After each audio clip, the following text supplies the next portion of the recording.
Ce projet porte sur le besoin de comprendre l'impact qu'ont les démarches entreprises par les organisations en vue de résoudre un problème, de même que la structure et la gouvernance d'un milieu multi-organisationnel, sur les processus de résolution de problèmes et les dénouements lors de situations d'urgence complexes.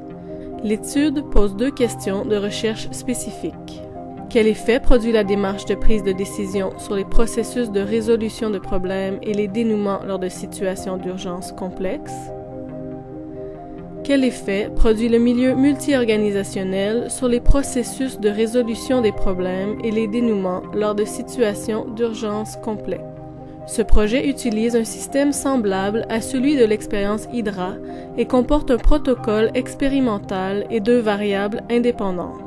La démarche de prise de décision, 2 niveaux qui incluent la coordination et la collaboration, l'homogénéité des groupes de résolution de problèmes, 2 niveaux qui comprennent un groupe homogène, un groupe formé de participants appartenant à des organisations ayant des structures de prise de décision semblables, et un groupe mixte, un groupe formé de participants appartenant à des organisations ayant des structures de prise de décision dissemblables.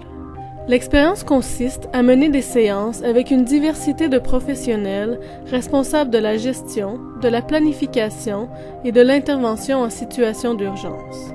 Au cours de ces séances, les participants seront affectés à des groupes de 3, appelés cellules.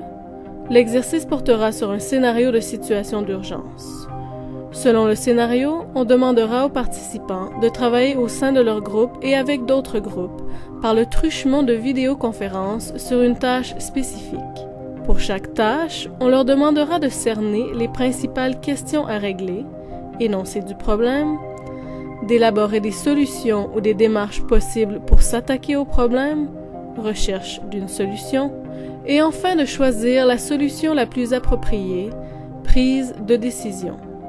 En dernier lieu, la mesure des processus de résolution de problèmes et des dénouements inclura l'évaluation du processus de résolution de problèmes, la détermination du temps consacré aux tâches liées à la résolution de problèmes, la détermination de modèles de communication manifeste.